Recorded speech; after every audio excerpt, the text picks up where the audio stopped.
जय Hind. UP board की परीक्षा में जो कक्षा 10 के विद्यार्थी सम्मिलित होने जा रहे हैं उनके लिए हम अपने YouTube चैनल आचार्य जी क्लासेस के माध्यम से कक्षा 10 की हिंदी की जो व्याख्याएं हैं या हिंदी का जो पाठ्यक्रम है उसे यहाँ पर आपको उपलब्ध कराने का प्रयास करेंगे। इससे पहले वाले वीडियो में आपने सूरदास जी का पहला पद पढ़ा है। ऐसा है आप लोगों ने पसंद किया होगा, अच्छा लगा होगा। आप 2-3 बार आप चाहे तो उसे 2 बार 3 बार अगर पुनः उसे सुन लेंगे तो लगभग पूरे पद का भाव स्पष्ट हो जाएगा। आइए अब हम लोग दूसरे पद की ओर बढ़ते हैं। सूरदास जी के 11 जो पद हैं उनमें से एक पद आप पढ़ चुके हैं, दूसरा पद है। सभी पद बड़े ही महत्वपूर्ण हैं और कक्षा 10 के विद्यार्थियों के लिए तो प्रारंभ के 3-4 पाठ बड़े ही महत्वपूर्ण होते हैं। इसलिए आप ध्यान रखिएगा कि सारे पद आपको तैयार होने चाहिए। हमारा मानना रहता है कि कभी कभी जो है ये जो होता है कि इम्पॉर्टेंट कौन से तैयार किए जाएँ तो बीच के पद नहीं तैयार करने चाहिए। 11 में से 4 तैयार किया या 5 तैयार किया, फिर अगले कब को तैयार कर लिया, तो इससे नुकसान ये होता है पता लगा जो तैयार किया वही नहीं आया, जो नहीं तैयार किया था वो आ गया, तो समस्या खड़ी हो जाती है। इसलिए पहले के 4 प्रारंभ के जो 4-5 कवि हैं उन कवियों को बड़े अच्छे से तैयार किया जाए तो उनमें से कहीं ना कहीं कोई ना कोई आपको परीक्षा में मिल जाता है। आइए सूरदास जी का पद जो पहला एक कल पढ़ा गया था इससे पहले वाले वीडियो में, आज हम लोग इस वीडियो में उनका दूसरा पद पढ़ते हैं और इसकी व्याख्या इससे पहले शुरू किया जाए। आइए सब लोग हमारे साथ मिल करके इसका आदर्श वाचन करिए। पुस्तक आपके सामने होगी, पुस्तक सामने रख लीजिए, पेंसिल रख लीजिए। जो भी कठिन शब्द हों अर्थ बताया जाए तो उसका अर्थ आप लिखते रहिएगा वहीं पर, और भी जो विशेष बातें बताई जाएँ उनको भी लिखते रहिएगा। चलिए इसका आदर्श वाचन करते हैं।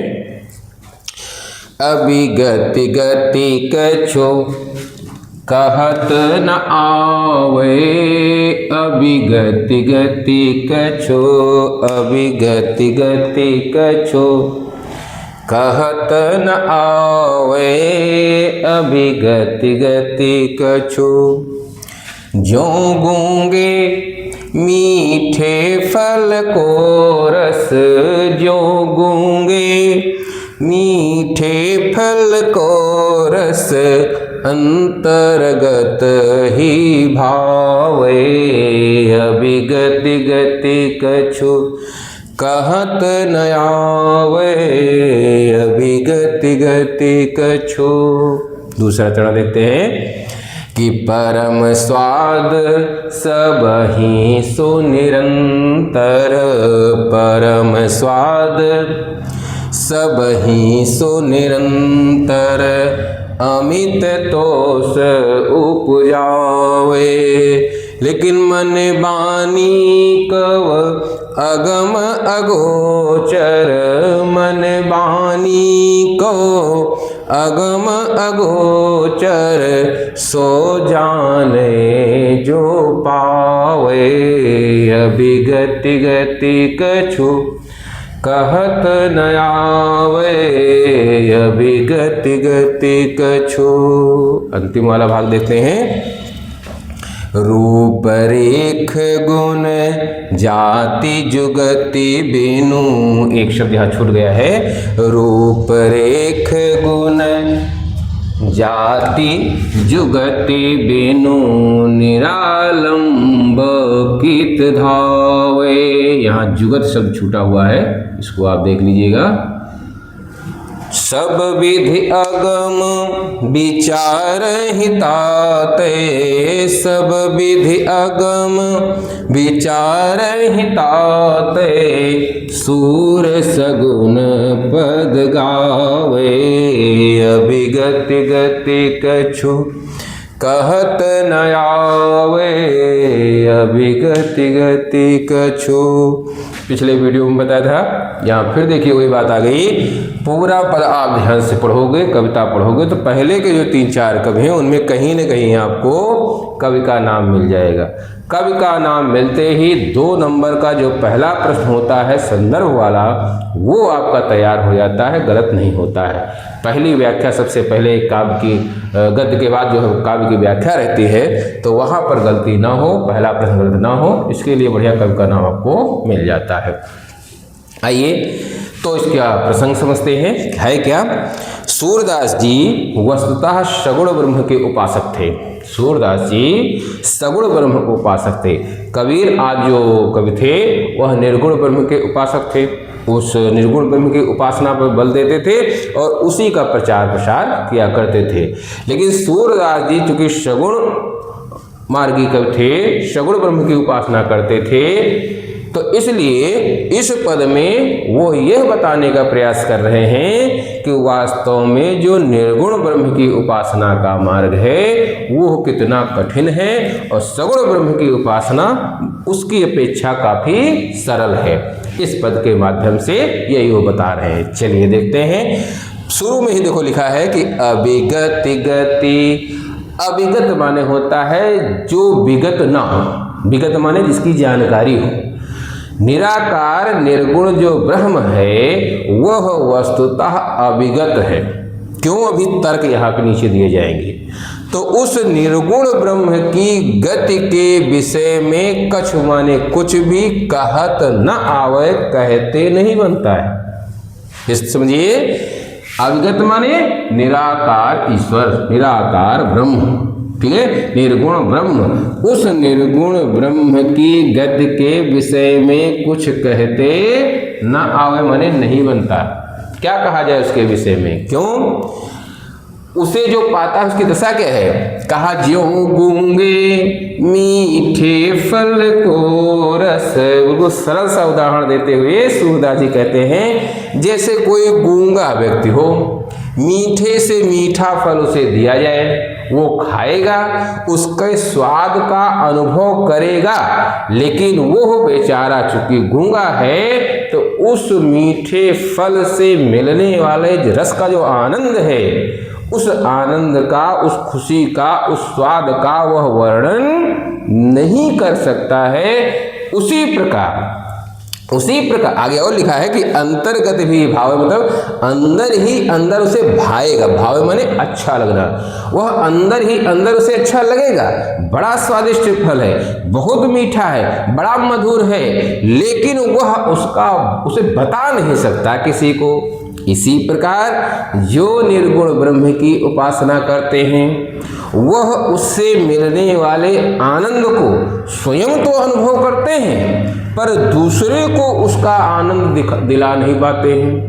चर्चा करते हैं खूब आनंद, पर दूसरों को बता नहीं पाते हैं। जबकि सगुण ब्रह्म में क्या है? जो उसे प्राप्त करता है वह स्वयं भी आनंदित होता है। और सगुण रूप का मनोहारी जब प्रस्तुतिकरण देखिए कथाओं के माध्यम से लोग करते हैं, तो जो सुनते हैं, जिन्होंने सगुण ब्रह्म की उपासना नहीं की है, जो सगुण ब्रह्म को अभी तक प्राप्त नहीं किए हैं, वह भी आनंद विभोर हो जाते हैं, वह भी आनंद में डूब जाते हैं, आनंद में झूमने लगते हैं, नाचने लगते हैं।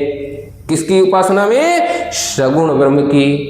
जबकि निर्गुण ब्रह्म की उपासना करने वाले जो उसकी उपासना करते हैं, जो उसका ध्यान करते हैं, उन्हें आनंद की अनुभूति होती है, कह वो नहीं पाते हैं। और एक बढ़िया सा उदाहरण दिया गया, जैसे गूंगा व्यक्ति किसी मीठे फल को या मीठी वस्तु को खा करके उसके मिष्ठान का अनुभव करता है, मिठाई का अनुभव करता है, आनंद लेता है, लेकिन वो उसका वर्णन नहीं कर पाता है। आइए आगे बढ़ते हैं। ये अलग रख दो। फिर है कि परम स्वाद सब ही सुनिरंतर अमित तोष उपजावे। क्या है?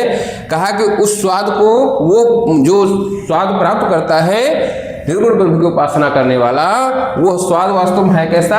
कहे एक बात तो भले ही है कि वो स्वाद परम स्वाद है, बहुत आनंददायी है, बहुत आनंद प्राप्त होता है। जो भी उसकी उपासना करता है वह बहुत आनंददायी होता है, सबको होता है। और वह भक्ति या आनंद असीमित संतोष को उत्पन्न करने वाला है।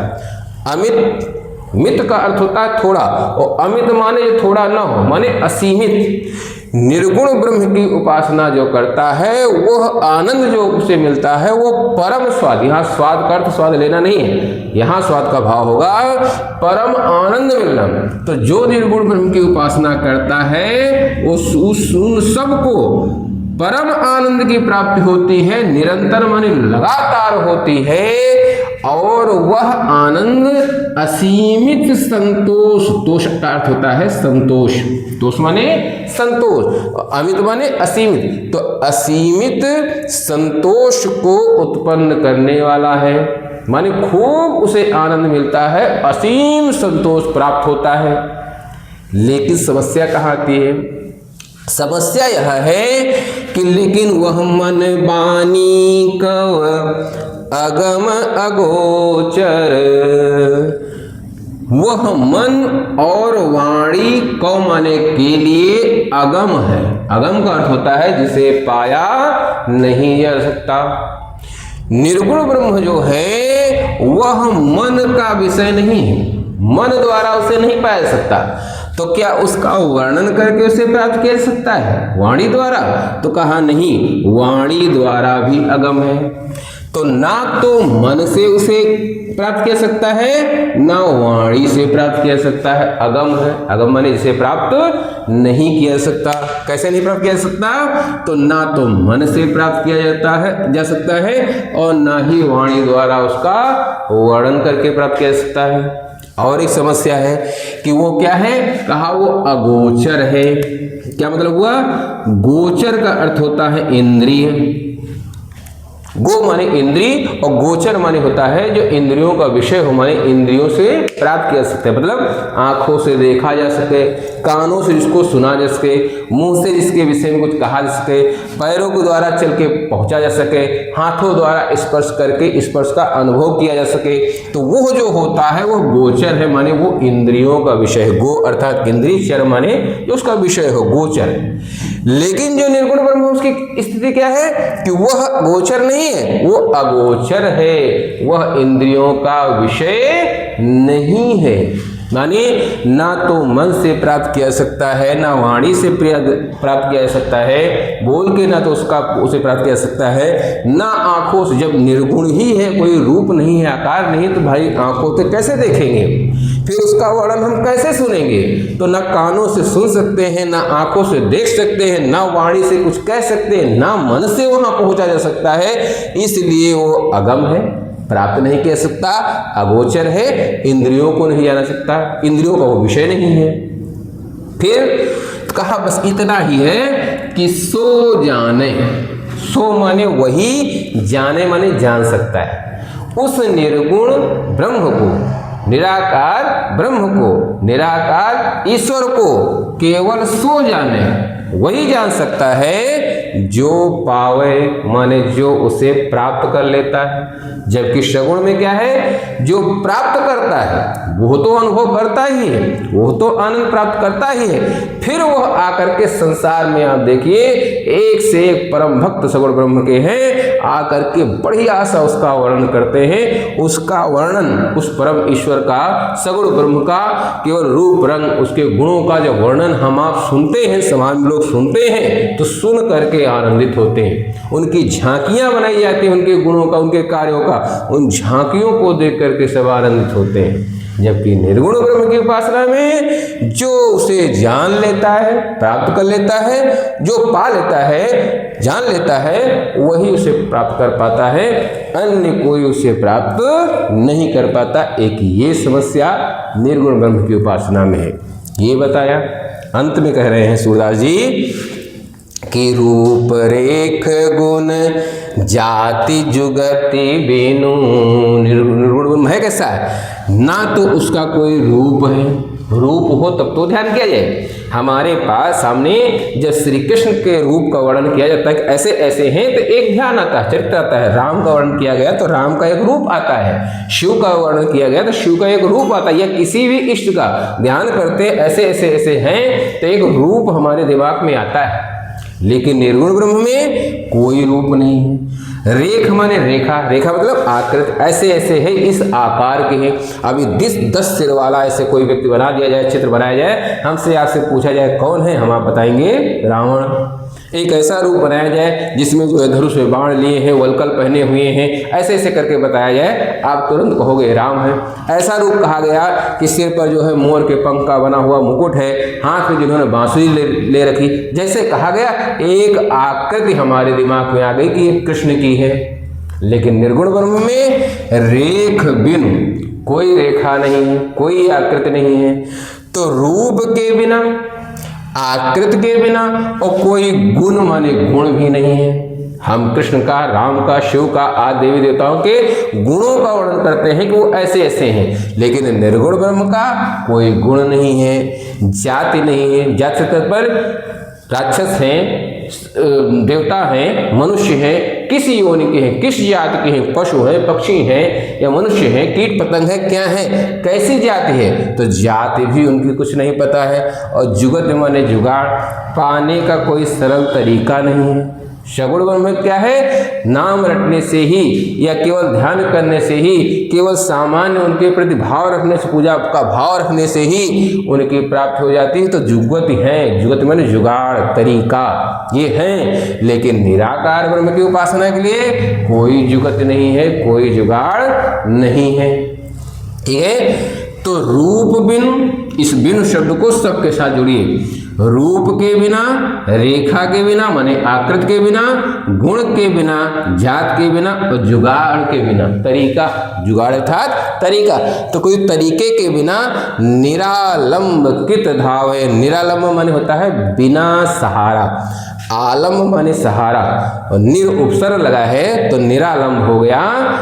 ये ध्यान रखिएगा, मान लीजिए कहीं पूछते हैं कि निरालंब में कौन सा उपसर्ग है, तो निरालंब, आलम्ब माने होता है सहारा और निरालंब माने सहारे के बिना।